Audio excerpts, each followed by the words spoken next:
കേരളത്തിന്റെ parliamentary ചരിത്രത്തിലും CPM എന്ന cadre പാർട്ടിയുടെ ആഭ്യന്തര രാഷ്ട്രീയത്തിലും സവിശേഷമായ ഒരു കാലഘട്ടത്തിലൂടെയാണ് നാം കടന്നുപോകുന്നത്. മുഖ്യമന്ത്രി പിണറായി വിജയൻ എന്ന കരുത്തനായ നേതാവ് തന്റെ പിൻഗാമിയെക്കുറിച്ചുള്ള സൂചനകൾ ഭരണപരമായ നടപടികളിലൂടെ വ്യക്തമാക്കുന്നുവെന്ന ചർച്ചകൾക്ക് ഇപ്പോൾ പുതിയൊരു തലം കൈവന്നിരിക്കുന്നു. നിയമസഭയിലെ ധനാഭ്യർത്ഥന ചർച്ചകളിൽ കാലങ്ങളായി പിന്തുടർന്നു പോകുന്ന കീഴ്വഴക്കങ്ങൾ അട്ടിമറിച്ചുകൊണ്ട് മന്ത്രി PA മുഹമ്മദ് റിയാസിന് നൽകിയ അസാധാരണമായ മുൻഗണന വെറും ഒരു സാങ്കേതിക തീരുമാനമായി കാണാൻ രാഷ്ട്രീയ നിരീക്ഷകർ തയ്യാറായില്ല. സഭയിലെ കീഴ്വഴക്കങ്ങൾ മാറുമ്പോൾ നിയമസഭയിലെ ബജറ്റ് സമ്മേളനത്തിന്റെ പ്രധാന ഭാഗമാണ് വകുപ്പുകൾ തിരിച്ചുള്ള ധനാഭ്യർത്ഥന ചർച്ചകൾ. സാധാരണഗതിയിൽ മുഖ്യമന്ത്രി കൈകാര്യം ചെയ്യുന്ന വകുപ്പുകൾക്കാണ് ചർച്ചകളിൽ മുൻഗണന ലഭിക്കാറുള്ളത്. ഭരണത്തലവൻ എന്ന നിലയിൽ സഭയിലെ ചർച്ചകൾക്ക് തുടക്കമിടുക എന്ന രീതിയാണ് പതിറ്റാണ്ടുകളായി കേരള നിയമസഭ പിന്തുടരുന്നത്. എന്നാൽ ഇത്തവണ നിയമസഭ കണ്ടത് വിസ്മയിപ്പിക്കുന്ന മാറ്റമാണ്. മുഖ്യമന്ത്രിയുടെ വകുപ്പുകളെ പിന്തള്ളിക്കൊണ്ട് ആദ്യ ദിവസം തന്നെ മന്ത്രി PA മുഹമ്മദ് റിയാസ് കൈകാര്യം ചെയ്യുന്ന പൊതുമരാമത്ത്, ടൂറിസം വകുപ്പുകൾ ചർച്ചയ്ക്കെടുക്കാൻ തീരുമാനിച്ചു. ഒരു ജൂനിയർ മന്ത്രിക്ക്, പ്രത്യേകിച്ചും രണ്ടാം പിണറായി സർക്കാരിൽ മാത്രം മന്ത്രിസഭയിലെത്തിയ ഒരാൾക്ക് ഇത്തരമൊരു പ്രാധാന്യം നൽകുന്നത് സഭയുടെ ചരിത്രത്തിൽ തന്നെ അപൂർവമാണ്. ഇത് കേവലം സമയക്രമീകരണത്തിന്റെ ഭാഗമാണെന്ന് വരുത്തി തീർക്കാൻ സർക്കാർ ശ്രമിക്കുമ്പോഴും ഇതിനു പിന്നിലെ രാഷ്ട്രീയ അജണ്ട വളരെ വ്യക്തമാണ്. CPM എന്ന പാർട്ടിയിൽ സീനിയോറിറ്റിയിലും പ്രവർത്തന പരിചയവും എന്നും വലിയ മാനദണ്ഡങ്ങൾ ഉള്ളതാണ്. നിലവിൽ മന്ത്രിസഭ പരിശോധിച്ചാൽ P Rajeev, MP Rajesh, KN Balagopal തുടങ്ങിയവർ പാർട്ടി സംഘടനാ രംഗത്തും ഭരണരംഗത്തും വലിയ പാരമ്പര്യമുള്ളവരാണ്. SFI മുതൽ പാർട്ടി സെന്റർ വരെയുള്ള പ്രവർത്തന പരിചയം, പാർലമെന്ററി രംഗത്തെ മികവും ഇവർക്കുണ്ട്. എന്നാൽ ഇവരെല്ലാവരും ഇരിക്കെ PA മുഹമ്മദ് റിയാസിനെ മുൻനിരയിലേക്ക് കൊണ്ടുവരുന്നത് പാർട്ടിക്കുള്ളിലെ അധികാര സമവാക്യങ്ങൾ മാറുന്നു എന്നതിന്റെ കൃത്യമായ സൂചനയാണ്. പൊതുമരാമത്ത് വകുപ്പ് പോലെ ജനങ്ങളുമായി നേരിട്ട് സമ്പർക്കം പുലർത്തുന്ന ഒരു വകുപ്പിൽ റിയാസ് നടത്തുന്ന ഇടപെടലുകൾക്ക് മുഖ്യമന്ത്രിയുടെ പൂർണ്ണ പിന്തുണയുണ്ട്.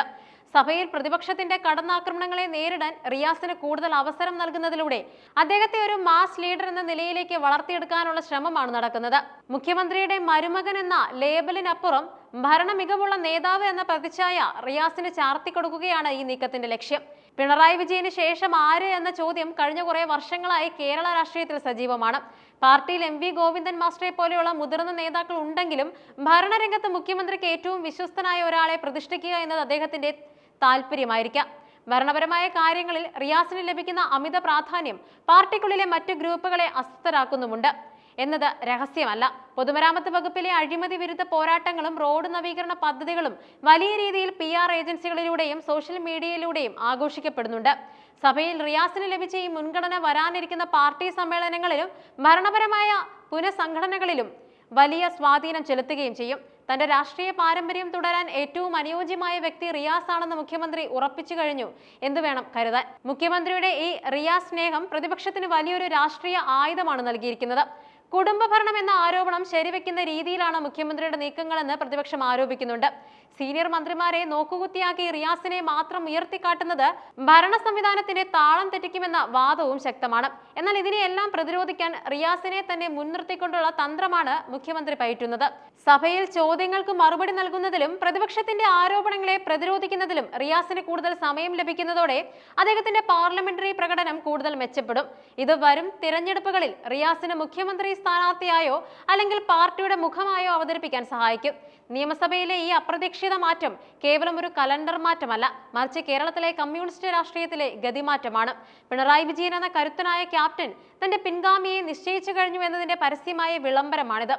പാർട്ടിക്കുള്ളിലെ മുറുമുറുപ്പുകളെയും പ്രതിപക്ഷത്തിന്റെ ആക്ഷേപങ്ങളെയും വകവയ്ക്കാതെ റിയാസിനെ അധികാരത്തിന്റെ അടുത്ത തലത്തിലേക്ക് കൈപിടിച്ചുയർത്തുകയാണ് മുഖ്യമന്ത്രി. ഈ നീക്കം CPM-നുള്ളിൽ വലിയൊരു തലമുറ മാറ്റത്തിന് വഴിയൊരുക്കുമോ അതോ ആഭ്യന്തര കലഹങ്ങളിലേക്ക് നയിക്കുമോ എന്നത് വരും ദിവസങ്ങളിൽ വ്യക്തമാകും. എന്തായാലും സഭയിലെ ഈ സീനിയോറിറ്റി മാറ്റം കേരള രാഷ്ട്രീയ ചരിത്രത്തിലെ ഒരു നിർണായക വഴിത്തിരിവായി രേഖപ്പെടുത്തും എന്നതിൽ സംശയമില്ല.